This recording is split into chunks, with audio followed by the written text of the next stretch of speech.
Well, howdy folks, welcome to the absolute most ridiculous YouTube automotive channel on YouTube. Wrong channel, I'm sorry. Well, what you're looking at here is a 1995 GMC Suburban.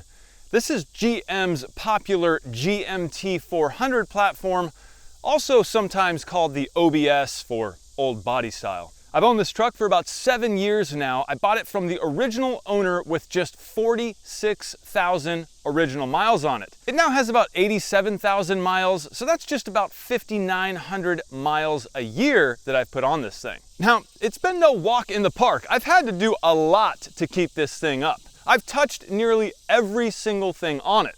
Everything. More recently, I decided to give this thing a full front-end restoration. I'm talking about steering and suspension. And by doing this, I was hoping to accomplish two major goals. Goal number one, to update, upgrade, and refresh the entire steering and suspension system up front, of course. Now this includes a brand new steering gearbox, pitman arm, idler arm, center link, tie rod ends, as well as all new bushings for both upper and lower control arms, and that was a bear, let me tell you. All new ball joints, both upper and lower, new hub and bearing assemblies, as well as a few odds and ends, which included repairing the CV axle boot, the inner boot on this driver's side. I learned a lot in that process, let me tell you. Now, goal number two. I wanted to remove a few parts from the lift kit I had installed a while back. And the whole purpose behind this was to try to get this thing back to as factory of a ride quality as possible. The parts I was looking to remove were the aftermarket upper control arms that came with my lift kit,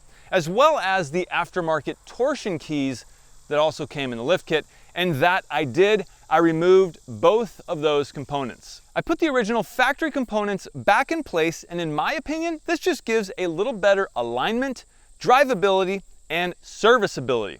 Being able to replace those ball joints, they're just bolt in, so it just makes things a lot easier. Now, as for looks, the lift did its job. I felt like the truck looked pretty darn good. As for performance, however, it was not so great. This type of a lift, in my opinion, is really a mainly looks kind of lift. It worsened the drivability of this truck. We're talking about a 1995 truck here, so it already wasn't that great, but it just made it that much more stiff. Now, the other part I didn't like was the alignment. It certainly was a trick trying to figure out how to get this thing properly aligned. And I've already talked about that in detail in past videos, so I won't bore you with that here. So let's talk about today. How does she stand today? Well, take a look. I love the stance. It's got that factory front end rake, and I'm always going after that fresh factory look. A little more front end rake also gives you a little better aerodynamics when driving down the road, which in turn will give you a little bit better fuel economy. The steering feels good. The suspension definitely feels better, not as firm.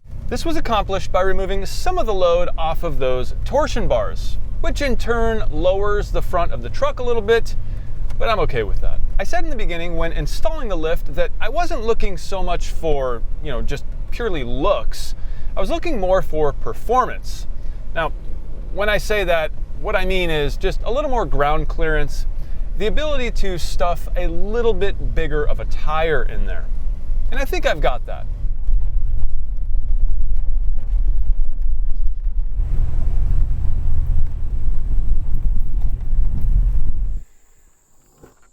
This truck has been a huge learning experience for me. As I say in most of my videos, I'm not a professional. I have zero background in automotive stuff.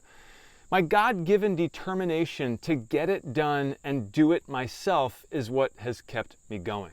Now, this is no rock crawler. It's a Suburban. The vision I had was to create a pretty good camping / overlanding rig. Nothing too crazy or over the top, just enough to get me a little farther and a little deeper than factory. Now, the front of the truck is lower.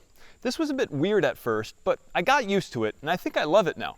I still do have the 2-inch lift blocks in the back, which I'm pretty sure I'm gonna keep, but unfortunately, kind of unfortunately, the front differential is still in its 2-inch dropped position, and that's because, well, when I installed the lift kit, I had to permanently remove a welded on bracket And now there's no way to put that front differential 2 inches back up to where it goes without engineering a new bracket. Not out of the question, but for now, I think I'm just going to run it.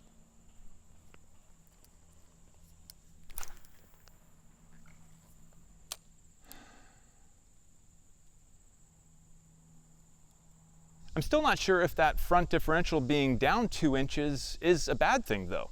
The truck is sitting a little taller due to its mild torsion bar crank and does have a bit taller tires than factory. So in theory, the best part of that front differential being 2 inches lower is really the CV axle alignment. Right now, as it sits, those CV axles are almost perfectly level, which is a good thing.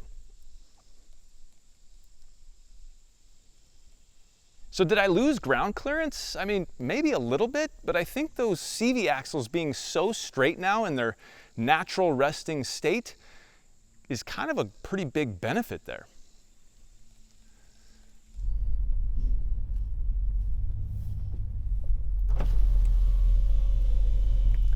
Is this thing perfect?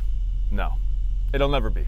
This is a 27-year-old truck and there's no getting around that. At this point, it's closer to factory, but still modified. I've learned a lot and still have more learning to go. But I think it's time to start using this thing for what it's intended for. And through using it, I may find some weak links here and there that I will address.